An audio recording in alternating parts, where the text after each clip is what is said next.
Aleluia. Deus é bom. Diga comigo, Deus é bom. Deus é bom. Podem se assentar. Oh, Jesus.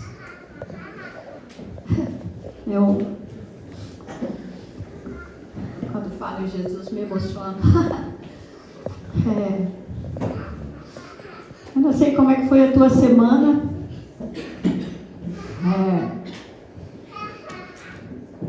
A minha não foi assim tão fácil. Foi de bastante guerra.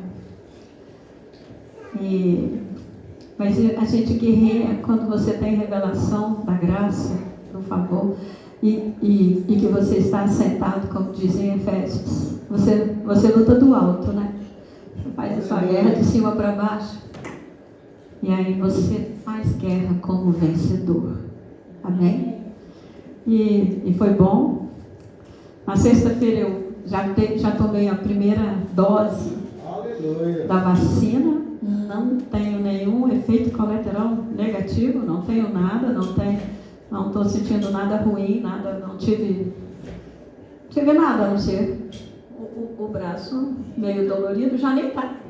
Não tinha percebido, já nem está, mas mesmo na noite de sexta-feira eu gosto muito de dormir assim, pela esquerda, né? E eu falava, e agora, né? Eu deitei pela esquerda. Doeu a hora que eu deitei, mas depois eu dormi, meu peso deixou de existir. E se doeu, eu não vi. Então, acordei de manhã muito bem. Ontem tive uma reunião abençoada. Nós tínhamos mais de 1000 pastores numa mesma live no Zoom. E claro que nem todos falaram, só escreviam. Mas os pastores que estavam escalados para ministrar uma palavra, ministraram palavras que foram muito poderosas em graça e muita simplicidade. Foi muito bom estar naquele tempo. E nós temos depois novidades para compartilhar, mas nos foi pedido para compartilharmos todos ao mesmo tempo no dia 23 de maio. E no dia 23 de maio nós vamos estar compartilhando algumas novidades. Amém? Amém? Aleluia. Então, nós vamos ter a Santa Ceia, que foi algo que o Senhor Jesus nos deixou para ser algo memorial nas nossas vidas e quando nos reunimos como família. E antes disso eu queria compartilhar aqui algumas palavras que Jesus disse quando ainda na cruz. Sabe que as últimas palavras de qualquer pessoa, quando ela está à beira de uma morte por execução, costumam ser palavras de suma importância. Agora, as de Jesus sempre tiveram o grau mais alto e elevado de importância em todos os lugares, todas as palavras que saíram dele. Mas aquelas na cruz têm um significado muito forte para mim, para você, para quem está no mundo e para quem já é igreja, corpo vivo do Senhor. Amém? E a primeira palavra de Jesus na cruz, a primeira palavra foi de perdão. Lá em Lucas 23, 34, nós vamos ler que aí diz assim: contudo, Jesus dizia: Pai, perdoa-lhes, porque não sabem o que fazem. Não conseguiu ainda, né? Então, provavelmente, em todo o tempo em que Jesus esteve na cruz, ele esteve ali todo o tempo olhando aquela multidão e nos olhos dele já havia uma expressão de perdão. Então, contudo, Jesus dizia: Pai, perdoa-lhes, porque não sabem o que fazem. Então, repartindo as vestes deles, lançaram sorte. Mas a palavra aqui é perdão. Então, nós podemos ver aí que em todo aquele tempo que ele olhava ali para a multidão, era essa a expressão dos seus olhos. Então, essas palavras traduzem o coração de Deus. Ele deseja nos perdoar e perdoar aqueles que estão lá fora.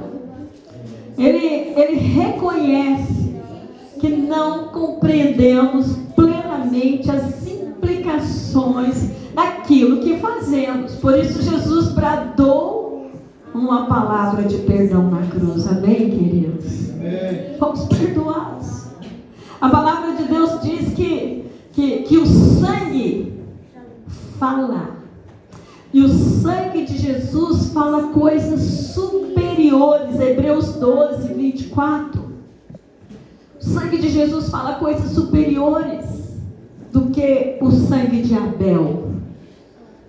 Hebreus 12, 24 diz assim: e a Jesus, o mediador da nova aliança, e ao sangue da aspersão que fala, diga comigo, fala, coisas superiores ao que fala o próprio Abel. Uau! Sabe, o sangue de Abel fala de vingança, o sangue de Abel fala de condenação, mas o sangue de Jesus fala de perdão. Uau! Isso é fantástico.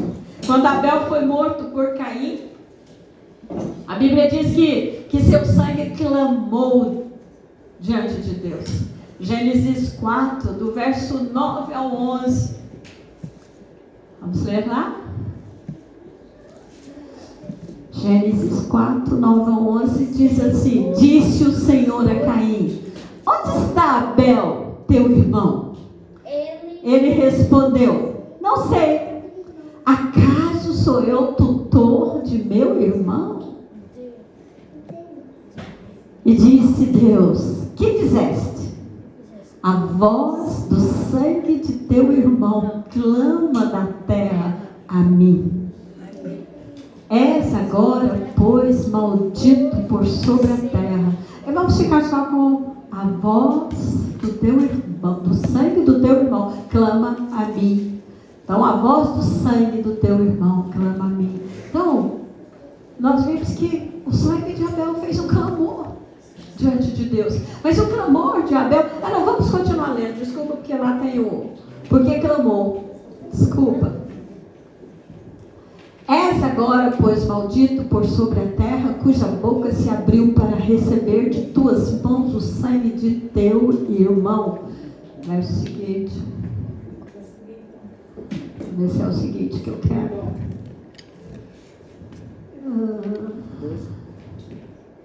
Não era esse que eu queria. Eu disse até um 11 só, né?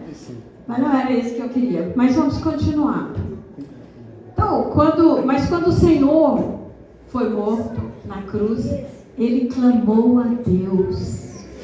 Só que o clamor de Jesus não foi de condenação, não foi de vingança. Ele disse: Pai, perdoa-lhes, porque não sabem o que fazem. Amém? Que nós vimos em Lucas 23, 34. Então o sangue de Jesus está falando de perdão. Diga perdão. Está falando de misericórdia, está falando de graça. Então nós precisamos ouvir o que está falando o sangue de Jesus. O sangue nos diz que somos perdoados. Quando ele derramou seu sangue lá na cruz do Calvário, a palavra ali era perdoados. O sangue proclama que somos justos pela fé. Amém? Então muitos acham que o perdão dos pecados é algo muito básico na fé. Mas é um erro. O perdão dos pecados é que nos permite experimentar coisas maiores de Deus. Então você precisa ter isso queimando no seu coração, a convicção que você foi perdoado. Amém? Quando as pessoas não creem no perdão dos pecados, elas vivem constantemente inseguras. Quando você pergunta numa congregação, se você morrer hoje, você tem convicção de que você vai para junto do Senhor? Alguns ficam inseguros. Meu Deus. Eu não vou perguntar aqui, mas alguns ficam inseguros. Se você realmente experimentou nascer de novo, estar em Cristo, querido, você pode levantar as mãos e os pés, porque é uma certeza que se você partir hoje, você estará com o Senhor. Aliás, até o ladrão na cruz, né? O Senhor Jesus disse para ele: hoje mesmo estarás comigo no paraíso. Não era no reino, ele queria o reino. Mas o reino é outra história. É outra pregação. Mas vamos continuar aqui. Então, essas pessoas, muitas vezes, sem essa certeza de que foram perdoados, elas temem quando a tribulação vem. Porque não tem certeza de que todos os seus pecados são perdoados. Muitos ficam já pensando assim: o que foi que eu fiz? Por que eu estou passando por essas circunstâncias? Já achando que Deus encontrou nele algum pecado e está castigando. Que o Senhor nos dê uma revelação clara do perdão. Amém, queridos? Então, quando você sabe que não há mais pecado entre você e Deus, você tem um terreno sólido para embasar a sua fé. Então a sua fé se torna inabalável. Aí você pode falar: gente, não peca mais? Sim, pecamos. Mas nós já não somos pecadores, porque nós já fomos redimidos, justificados. Você peca por acidente. Se tem alguém que peca de propósito, todos os dias, mesmo estando na igreja, ela precisa ainda se converter ao Senhor Jesus. Ela precisa experimentar o novo nascimento. Amém? Porque ela não experimentou. Porque após você experimentar, a palavra diz que quando nós nos arrependemos e recebemos o Senhor como Salvador das nossas vidas, e Ele vem, o Espírito Santo vem morar dentro de nós, vem habitar dentro de nós, nós somos arrancados do império das trevas e colocados no reino do Filho do seu amor. Então, e aí também o DNA do maligno é arrancado do nosso interior e é colocado em nós. A natureza de Deus. Está escrito.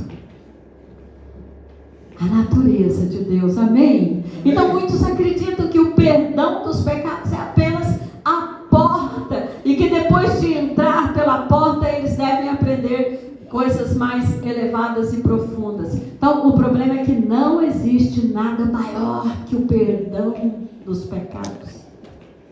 Não importa o nível de maturidade que nós alcancemos, nós sempre precisaremos nos lembrar do perdão dos pecados. Amém? Amém. A palavra diz lá em Efésios 1:7, no qual, nele, temos a redenção pelo seu sangue, a remissão dos pecados, segundo a riqueza da sua graça. Aleluia. Então o perdão dos pecados não é somente o começo, mas é a fundação, é a fonte, ou seja, a origem de todas as bênçãos. Amém, queridos? Então pense um pouco nisso. O que o impede, e há muitos crentes de serem curados, é porque acham que tem pecado não perdoado em suas vidas, e ainda pensam que a doença é um castigo divino. Nós ouvimos muito isso. Em muitas igrejas que não têm o ensino da palavra, com revelação clara, na graça e no perdão dos nossos pecados, nós vemos, obrigada amor, nós vemos que muita gente, aliás, quando você pergunta: irmão, como é que você está? A pessoa está se degradando de tanta enfermidade, ela fala: eu estou como Deus quer, Deus não quer que você fique cheio de enfermidade. E nem Ele te põe em enfermidade. Nós ainda estamos no corpo dessa carne, nesse mundo decaído, né? E acontece de muitas vezes acontecer de alguém ficar enfermo, e vai ficar. Agora, se você crê, você pode fazer luta, mas lutando do lugar certo, lutando como vencedor. Amém. Eu disse que essa semana e a semana passada eu tive ataques que veio como enfermidade. E teve em 2016 eu fui atacada por um dardo inflamado do diabo, com uma infecção no fígado que surgiu sem quê, nem por quê, nem para quê. Não sei o que eu comi, o que eu bebi. Eu não bebo bebida alcoólica. Então eu tive uma inflamação ou uma infecção, eu também não conheço muita diferença, no fígado. Como se eu tivesse até com uma cirrose. Foi tão grave, que os médicos ficaram. Um dia que eu cheguei lá na Cruz Vermelha, porque eu fiz todas as análises na Cruz Vermelha, a moça que estava colhendo sangue, porque eu tenho dificuldade em tirar sangue em mim, por vários problemas. Primeiro, acho que as veias somem, e também já foi feito várias dissecções de veia, porque eu sou operada de coração. E aí, ela foi colher sangue, e a gente conversando ali, e eu falei para ela, olha, eu tenho dificuldade, então, mas você pode tirar na mão é mais fácil, só que na mão dói muito, né? Ela falou, não, na mão não. Ela falou, fique tranquila, aqui toda a gente já te conhece. Eu falei, o quê? Ela falou, toda a gente já te conhece. Quer dizer, eles pensavam, eu sei lá o que eles pensavam, eu só sei que um dos médicos falava para mim assim, você não pode beber. Doutora, eu não bebo. Você não pode beber. Parece que ele não me ouvia. Então acho que eles pensaram que eu era uma bebum, sei lá o quê, só podia. E começou, eu tive um sintoma. Antes de saber que estava com essa inflamação, eu comecei com o paladar. Como se eu tivesse com uma inflamação na boca, com gosto de inflamação mesmo. Não sei se tem gosto, mas no meu paladar tinha um gosto de inflamação. E nas minhas narinas tinha o cheiro de infecção. Não sei se você já sentiu isso, mas eu sou bem sensitiva com as coisas, e principalmente comigo. Começo a perceber alguma coisa, eu fico logo atenta. E nessa época, quando começou isso, aconteceu, de começar a sentir esses sintomas, eu falei, ué, o que será isso, né?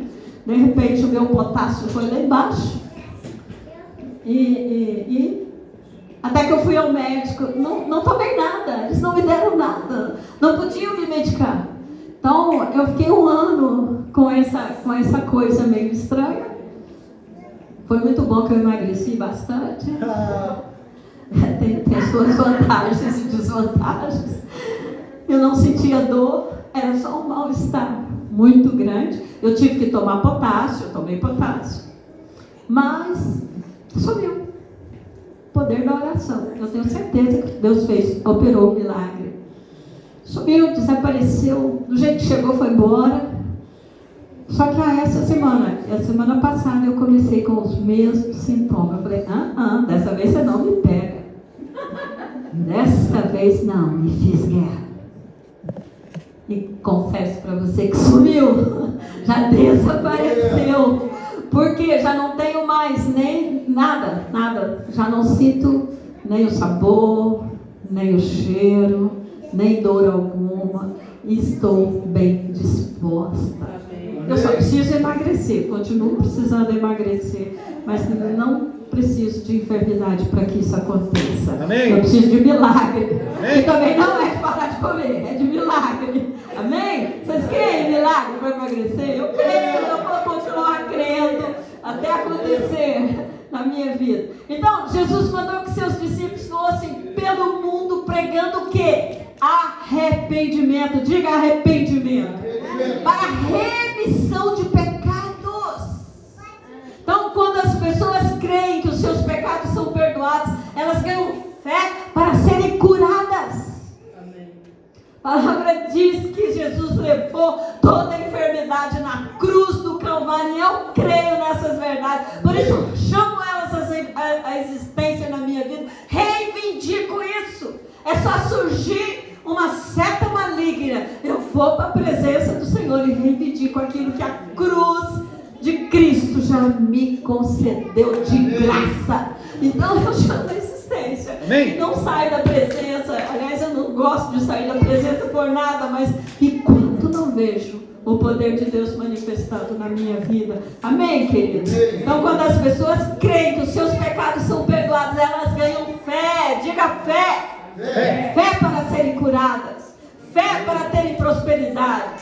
Sabe por que você não coopera financeiramente na igreja? Porque você não tem fé que o Senhor vai multiplicar em bênçãos sem medida sobre a sua vida. Porque se você tivesse fé, você compartilhava, você abençoava. Aquela mulher que deu as suas 2 moedinhas, ela deu em fé. Será que ela ficou mais pobre? Eu estava meditando nisso. Isso não é a minha ministração, mas eu estava meditando nisso. Abra para mim, por favor, Lucas 24, 47. Mas eu estava meditando nessa mulher. Eu creio que aquelas 2 sementinhas, que para nós pode ser insignificante, deve ter sido multiplicado 100 vezes mais na vida dela. Depois a palavra não fala mais nela. Mas nós conhecemos para quem ela entregou aquelas ofertas. E quem é que viu? Quem é que estava no gasofilaço e viu aquilo? Fantástico. Medita nisso. O Espírito vai trazer revelação. Amém? O que em seu nome se pregasse arrependimento para remissão de pecados a todas as nações, começando de Jerusalém. Então, essa foi o que o Senhor Jesus nos mandou. Essa é a fonte da nossa fé, o perdão dos pecados. Amém? A segunda palavra que Jesus disse foi uma palavra de ânimo. Lá em Lucas 23, 43, diz assim: Jesus lhe respondeu: em verdade te digo que hoje estarás comigo no paraíso. Então, o Senhor Jesus está dizendo isso para quem? Para aquele ladrão que foi crucificado junto com ele. E ele diz: Senhor, lembra-te de mim. Coloca o versículo anterior, o 42. Lembra-te de mim quando entrares. E acrescentou Jesus: lembra-te de mim quando vieres no teu reino. Aí Jesus lhe respondeu: em verdade te digo que hoje estarás comigo no paraíso. Então, quantos de nós temos este pedido aqui engasgado em nossas gargantas? Lembra-te de mim, Senhor. Então, na cruz o Senhor nos mostra que não estamos esquecidos de Deus. Amém? E mais ainda, Ele nos diz que estaremos com Ele.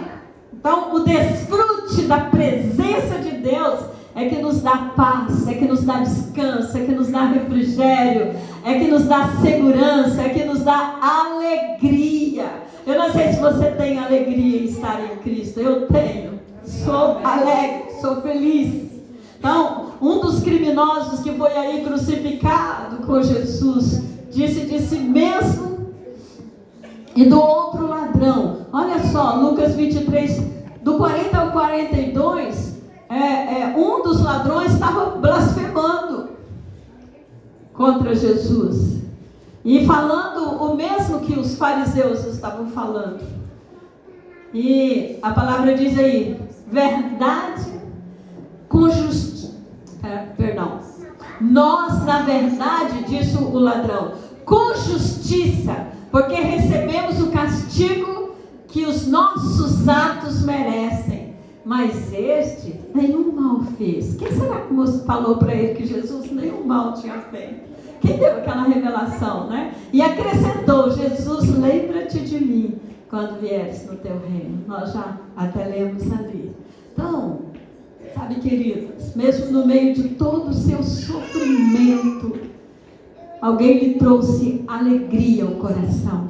Então, alguém ainda pediu algo ali na cruz, ao que ele respondeu: em verdade te digo que hoje estarás comigo. Então, o que alegra o Senhor é quando ele encontra um pecador disposto a receber dele. Acha que Jesus naquela hora não se alegrou? A sua alegria é no servir. Então, servir é a natureza do seu coração de amor. Amém? E nós somos os objetos do amor do Senhor. Então, naquela hora, o Senhor se alegrou no seu íntimo, porque alguém, ele ainda não tinha nem morrido, alguém já tinha crido que aquele sacrifício traria salvação eterna. Amém? Então, terceira é uma palavra de cuidado.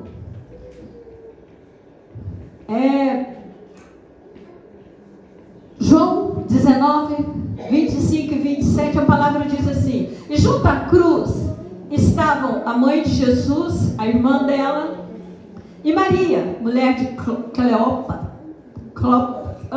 Fugiu o nome. Como é que está aí nessa tradução? Clopas.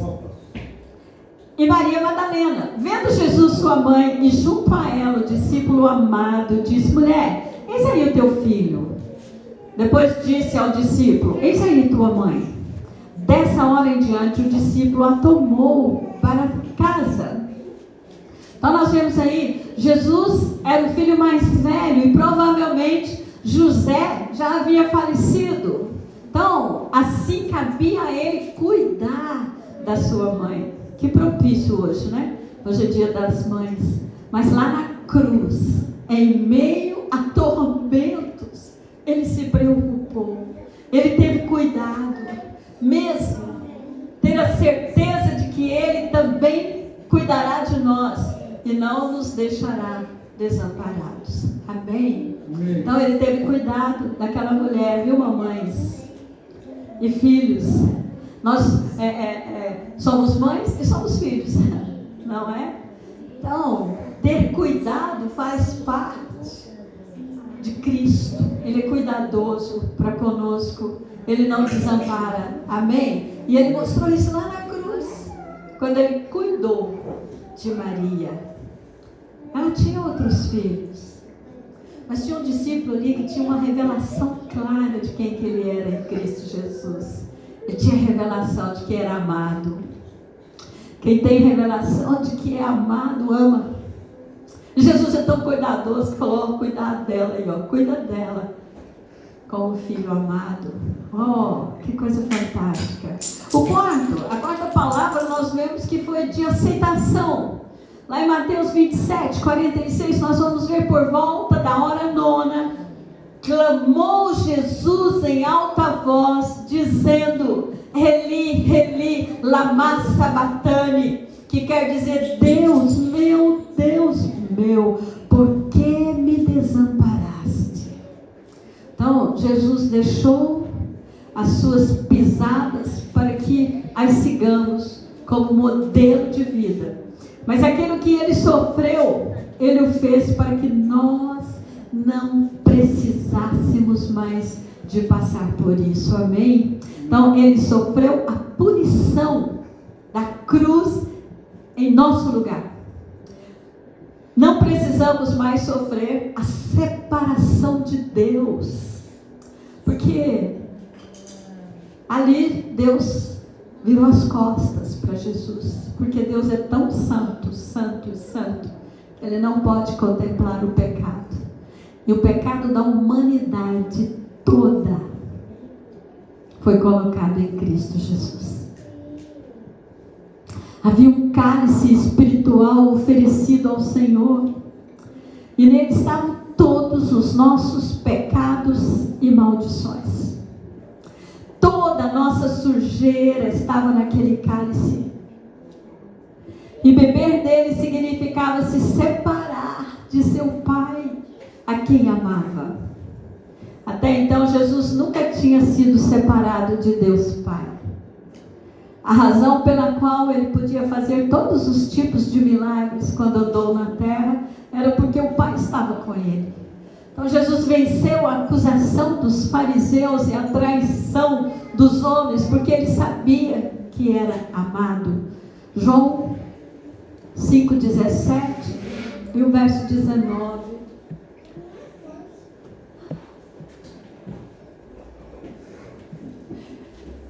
Mas ele lhes disse: meu Pai trabalha até agora, e eu trabalho também.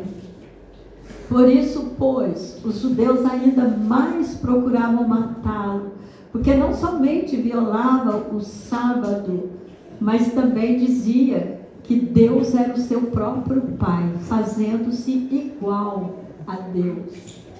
Então lhes falou Jesus: em verdade vos digo que o Filho nada pode fazer de si mesmo, senão somente aquilo que vir fazer o Pai. Porque tudo o que este fizer, o Filho também semelhantemente o faz. Aleluia. Então a Jesus foi dada uma escolha: beber um cálice de nossos pecados ou voltar para casa, para a glória. Sabe, querido, se eles tivessem rejeitado o cálice, o Pai ele traria de volta para casa. E todos nós iríamos para o inferno por causa do nosso pecado. Jesus morreu sem pecado dele. Não tinha pecado. Então ele podia voltar para casa. Ele continuava santo. Santo. Sabe, mas Jesus nos amou tanto que ficou. Ele bebeu o cálice dos nossos pecados até o fim. Ele percorreu todo o caminho por nós, todo o caminho até a cruz. Deus pode sorrir para você hoje, amém? Amém. Como homem, Jesus definitivamente sentiu a dor física da flagelação, espinhos e pregos, mas certamente seu maior sofrimento foi a separação do papai. Foi quando Deus lhe virou as costas. Então na cruz ele clamou: Deus meu, por que me desamparaste? Deus virou as costas. Mateus 27, 46, para confirmar com a palavra. No tempo que eu converti, nós trazíamos a nossa Bíblia de papel, e assim como o irmão Valteno, o pastor João aqui, a gente ia conferindo. Eu conferia tudo, Kátia também, conferindo tudo e anotando, né? Pois os anos vão passando, a gente perde os bons hábitos. Por volta da hora 9, clamou Jesus em alta voz, dizendo: Eli, Eli, lama sabachthani. O que quer dizer: Deus meu, por que me desamparaste? E alguns dos que ali estavam ouvindo isto diziam: ele chama por Elias. E logo um deles correu. Bom, depois eu vou nesse aí. O que eu queria deixar bem claro é o clamor dele. E a parte que fala que Deus o desamparou. Então Deus virou as costas para ele no momento em que ele mais precisava. Seu pai teve que virar as costas para ele. Você sabe por quê? Porque se Deus não virasse as costas para Jesus, ele teria que virar as costas para mim e para você. Jesus tomou o seu lugar para que você possa tomar o lugar dele, amém? Onde a face de Deus está sempre sorrindo para nós. Amém. Aleluia. Então hoje nós temos a face de Deus sorrindo para nós todo o tempo. O semblante de Deus está brilhando sobre você e sua família.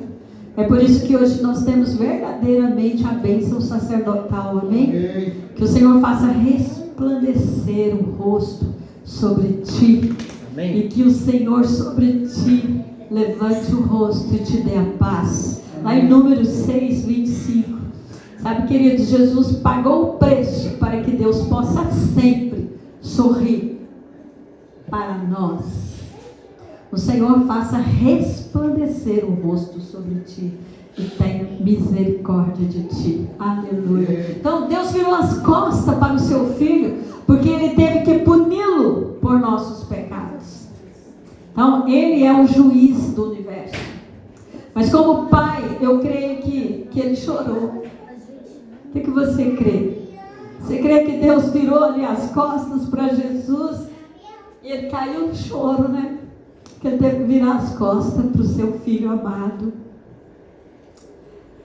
É interessante que no filme, não sei quantos de vocês assistiram o filme da Paixão de Cristo, e nessa parte cai uma lágrima do céu, uma lágrima grossa, que eles fizeram um efeito especial tremendo naquele filme do Mel Gibson. Não sei se vocês assistiram. Eu creio que aquela lágrima foi a lágrima de Deus, porque ele teve que virar as costas para Jesus. Mas eu creio que ele chorou, mas ao mesmo tempo ele se alegrou, porque a obra estava consumada e ele ia poder ter milhares e milhares de filhos como Jesus. Amém? Paulo diz que o sacrifício de Jesus foi de aroma suave ao Pai. Vamos ver isso em Efésios 5:2. Assim como Deus e como juiz, ele teve que virar as costas para o seu filho, porque os seus olhos são muito puros para contemplar o mal e o pecado. Nós vamos ver aí: e andai em amor, como também Cristo nos amou e se entregou a si mesmo por nós, como oferta e sacrifício a Deus em aroma suave. Uau! Hebreus 1, verso 13.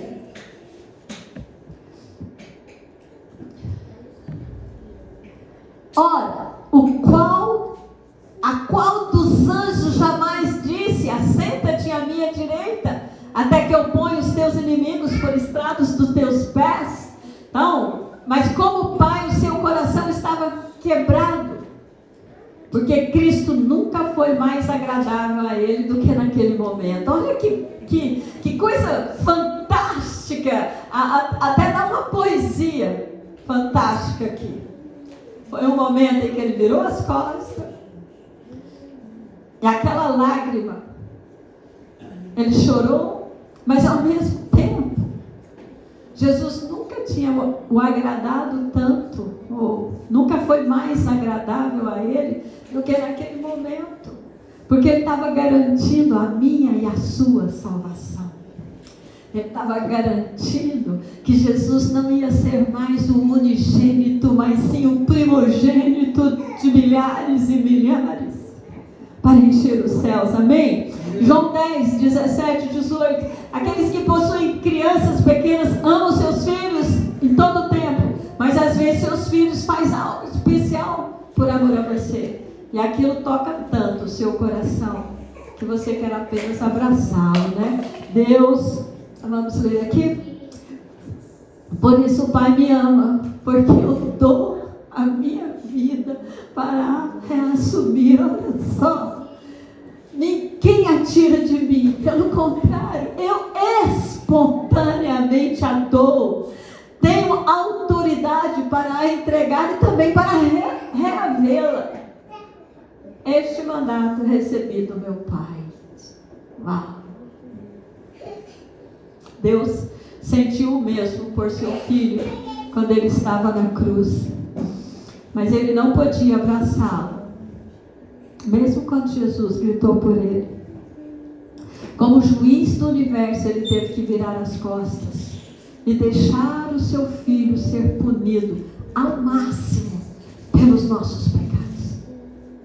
Se você, como pai, vê seu filho sofrendo por algo que ele mesmo fez de errado, isso com certeza o faz sofrer também. Não é verdade, papais? Faz você querer ajudar seu filho, quanto mais se seu filho for inocente. Jesus era inocente. Ele não conheceu o pecado, ele não cometeu pecado, e nele não havia pecado. 2 Coríntios 5, 21.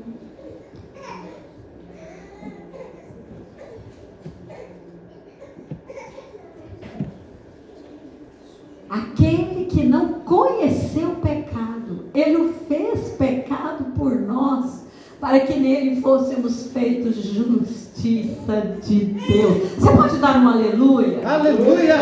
No entanto, ele sofreu e morreu pelos nossos pecados, pelos meus e pelos seus, porque ele amava o Pai e também porque nos amou até o fim. Aleluia! O quinto, uma palavra de amor. João 19, 28 e 29. A palavra diz assim: depois, vendo Jesus que tudo já estava consumado para se cumprir a escritura, disse: tenho sede. Estava ali um vaso cheio de vinagre, e beberam de vinagre uma esponja, e fixando-a num caniço de isopo, lhe chegaram à boca. Naquele momento, quase todo o sangue havia jorrado das feridas, dos açoites, da coroa de espinho e dos cravos. O seu corpo estava desidratado. Ele tinha sede, mas rejeitou o vinagre, pois sua sede não era física, era espiritual. Então, o ensino prevalecente no meio pentecostal é a maldição hereditária. Toda gente fala em maldição hereditária e ensina sobre isso. O ensino que Deus castiga o pecado dos pais nos filhos e dos filhos nos pais. Eu creio que existe maldição hereditária, mas somente para aqueles que estão fora de Cristo. Amém? Para aqueles que estão em Cristo não há mais maldição hereditária. Aleluia. Na verdade, não há mais nenhuma maldição, porque a palavra de Deus diz que somos nova criação e as coisas antigas passaram. 2 Coríntios 5,17. Essas coisas antigas que passaram incluem cada maldição hereditária. Então o Senhor Jesus já se fez maldição em nosso lugar, para que a bênção de Abraão chegasse até nós. Eu disse 2 Coríntios 5,17. E assim, se alguém está em Cristo, é nova criatura. As coisas antigas já passaram, eis que se fizeram novas. Aleluia! Nós cantamos aqui um cântico que fala em celebrar. Abra Gálatas 3:13, que fala em celebrar. Mas a gente não sabe celebrar, né? Quem sabia celebrar era Davi. Porque celebrai a Cristo. Isso tem que ter um gesto. Você tem que pular, você tem que se alegrar. Porque celebrar fala de algo muito forte. Não fala de estar estático e cantando. Mas nós, como igreja, nós temos feito assim. A gente está estático e fala: celebrai a Cristo. Queridos, o dia que nós soubermos o que é celebrar, nós vamos fazer como Davi, né? Dançar, pular na presença do Senhor e celebrar. Quantos aqui já foi em carnaval? Eu também nunca fui. Não, eu nunca fui. Nunca foi permitido na minha família ir em carnaval. Mas as pessoas vão lá e celebram. É verdade? Quantos já foram em campo de futebol? E aí, tá dependendo de um gol para o seu time ganhar. Quantos já foram? Ninguém. E aí, o que acontece quando seu time ganha? O gol entra. Todos os adeptos daquele time celebram. Eles dão uns gritos e uns pulos, que alguns ginásios já vieram abaixo. Então, celebrar a Cristo deve ser algo efusivo. É alguma coisa que deve nos fazer pular. Eu admiro Davi. Eu tive vontade de celebrar aqui, mas vocês me constrangeram. Não posso permitir que isso aconteça. Não posso permitir que isso aconteça. Oh, Jesus. Gálatas 3:13 diz assim: Cristo nos resgatou da maldição da lei. Aleluia! Fazendo-se Ele próprio maldição em nosso lugar, porque está escrito: maldito todo aquele que for pendurado no madeiro. Então, apesar disso, muitos ainda vivem com medo de maldição do passado. Como crente, como filhos de Deus, ainda tem medo de maldição. Sabe, se cremos que poderemos sofrer maldição, nunca conseguiríamos ter uma expectativa positiva do futuro, porque nunca sabemos quando o pecado de nossos antepassados nos alcançará em forma de maldição.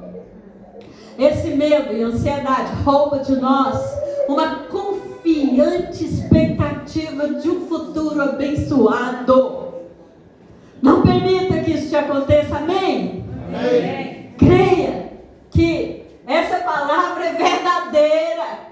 Cristo nos resgatou, Ele nos tirou completamente da maldição da lei, fazendo-se Ele próprio maldição no nosso lugar, amém? Jeremias 31, 29 e 30, a palavra diz assim: naqueles dias já não dirão, os pais comeram uvas verdes e os dentes dos filhos é que se embotaram. Cada um, porém, será morto pela sua própria iniquidade. De todo homem que comer uvas verdes, os dentes se embotarão. Uau! Então você é responsável pela sua atitude pecaminosa. Não serão seus filhos os responsáveis. E nem você é responsável pelo pecado dos seus pais. Amém? Amém. Dê uma salva de palmas para Deus. Aleluia! Glória a Deus! Havia esse ditado popular em Israel naqueles dias: os pais comeram uvas verdes, os dentes dos filhos se embotaram. Em outras palavras, os filhos vão sofrer o juízo pelos pecados dos pais.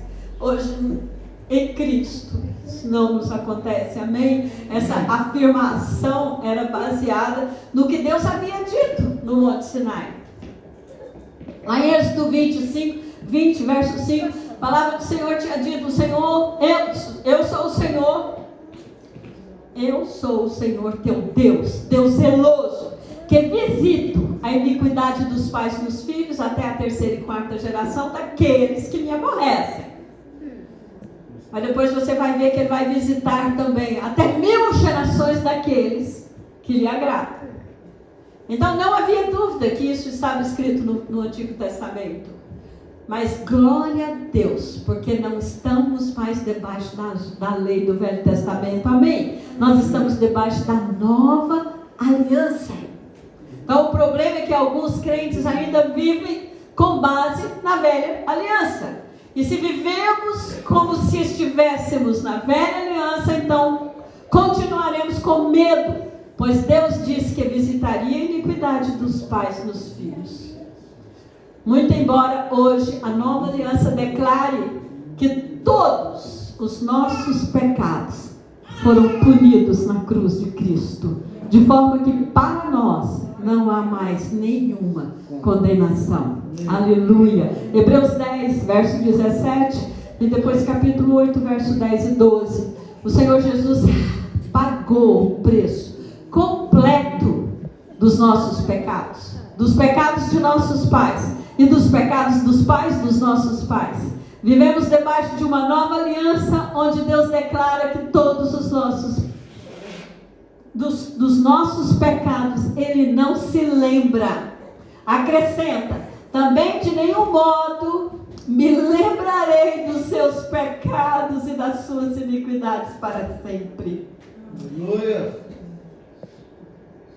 18, 10 a 12. Hebreus 8, de 10 a 12.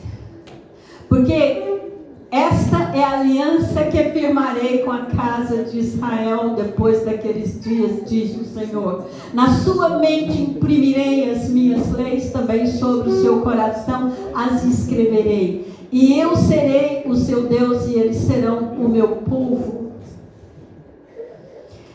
E então, e não ensinará jamais cada um ao seu próximo, nem cada um ao seu irmão, dizendo: conhece ao Senhor, porque todos me conhecerão, desde o menor deles até ao maior. pois para com as suas iniquidades usarei de misericórdia, e dos seus pecados jamais me lembrarei. Aleluia, aleluia. Então esta é a principal cláusula da nova aliança. Ela foi estabelecida sobre uma premissa: o Senhor não se lembra dos seus pecados. Aleluia. Deus não mais trata com você baseado no seu pecado. Antes Ele lida com você com base no seu substituto perfeito, Jesus Cristo. Mas para isso, você tem que experimentar o novo nascimento. Amém? E ser batizado. Batismo não salva. Mas quem crer e for batizado será salvo. Parece um paradoxo, né? Mas é porque, se eu creio e não parto imediatamente como o ladrão na cruz, ele foi salvo. Ele não precisou ser batizado, não dava tempo, nem por aspersão. Talvez por aspersão dessa. Né? Mas não era o caso. Ele foi salvo. Mas eu não vou partir agora. Eu ainda vou cumprir propósito. Então o caminho, o princípio desse cumprir propósito é passar pelo batismo nas águas. Aleluia. Quando nós atravessamos o mar, nós rompemos com o Faraó.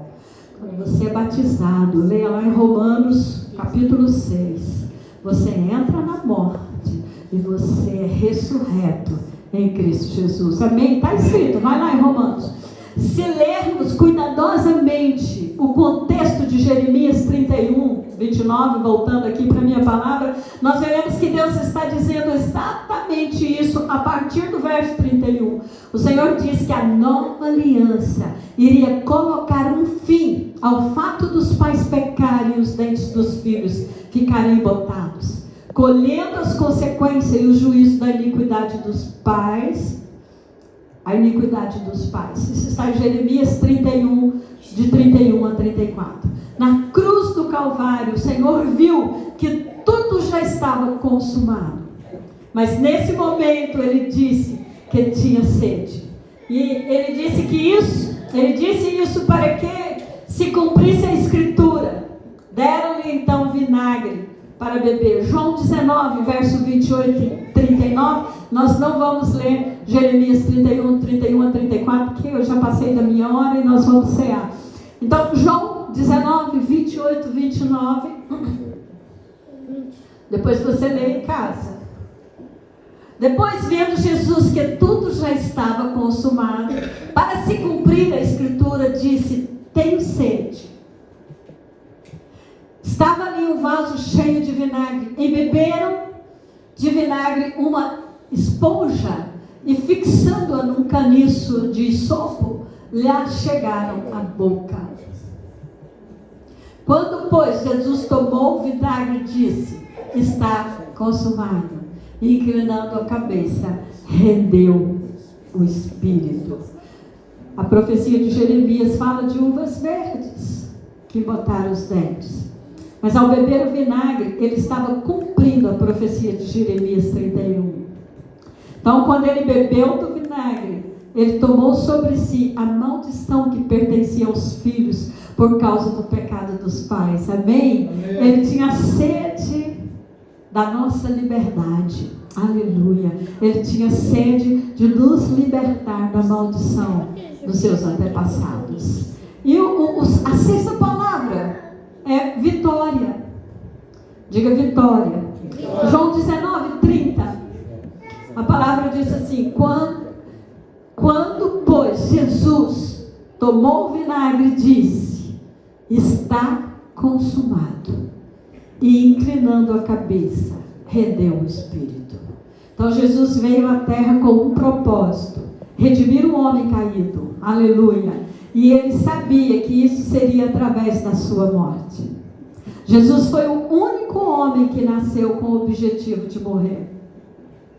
Uma base fundamental da nova aliança é entender que fomos inseridos, colocados em uma obra já consumada. Amém? Então tudo aquilo que diz respeito à nossa redenção foi quando o Senhor disse, está consumado, nós não podemos acrescentar nada a esta obra, pois ela está pronta. Aleluia! Então, no Antigo Testamento, o Jardim do Éden é uma alegoria da obra consumada. No sexto dia, Deus consumou toda a sua obra da criação. Amém? Ele então colocou o homem no Éden. O homem não foi colocado ali para ajudar a Deus a terminar a obra, mas apenas para cultivar e guardar. Então Deus colocou o homem no jardim e lhe disse para cultivar e guardar. Essas eram as duas únicas atribuições do homem: cultivar e guardar. E foi Deus quem plantou o jardim e não o homem. Então o homem foi colocado numa obra já consumada. O homem não foi criado para ajudar a Deus a terminar a sua obra. Amém, queridos? Amém. Eu creio que Deus trouxe a igreja hoje a essa mesma posição. Não somos chamados para terminar a obra. Antes fomos introduzidos numa obra já consumada. E como Adão, fomos designados apenas para cultivar e guardá-la. Você não pode acrescentar nada à obra consumada. Pode apenas cultivar e guardá-la. Então, para que o homem pudesse cultivar e guardar, o Senhor disse que ele deveria dominar e sujeitar a criação. Então, hoje também recebemos autoridade para sujeitar e dominar sobre as obras do diabo. Mas fazemos isso guardando e cultivando a obra que já foi consumada na cruz. Amém? Amém. Não somos chamados para terminar a obra de Cristo, mas para guardar. Então, o alvo do diabo é fazer com que o homem saia da posição da obra consumada. Assim como era o seu objetivo com que o homem saísse do Éden. Como ele fez isso? Ele tentou o homem a se tornar o que ele já era. Nós sabemos que o diabo chegou para Eva e falou: se vocês comerem desses frutos, vocês vão ser igual a Deus. O homem já era a imagem e a semelhança de Deus. Mas o diabo o enganou, dizendo que se comesse do fruto, se tornaria como Deus. Então hoje o inimigo usa a mesma estratégia. Você já é justo, amém? Mas ele tenta convencer que você precisa fazer algo para se tornar justo. Ele quer que você duvide que já é, para que então você tente se tornar pela sua força naquilo que Deus diz que você já é. Nova criatura. Quando agimos assim, desprezamos a obra consumada e decaímos na graça. Então, quando cremos na obra consumada, nós lutamos na posição de vitória e não para obter a vitória. Amém? Então, você luta para ter vitória ou luta declarando que já recebeu a vitória na cruz? Como é que você luta? A compreensão dessa verdade vai determinar se você viverá em vitória ou não. Aleluia. Ainda tem coisas aqui, mas eu vou concluir. Feche seus olhos.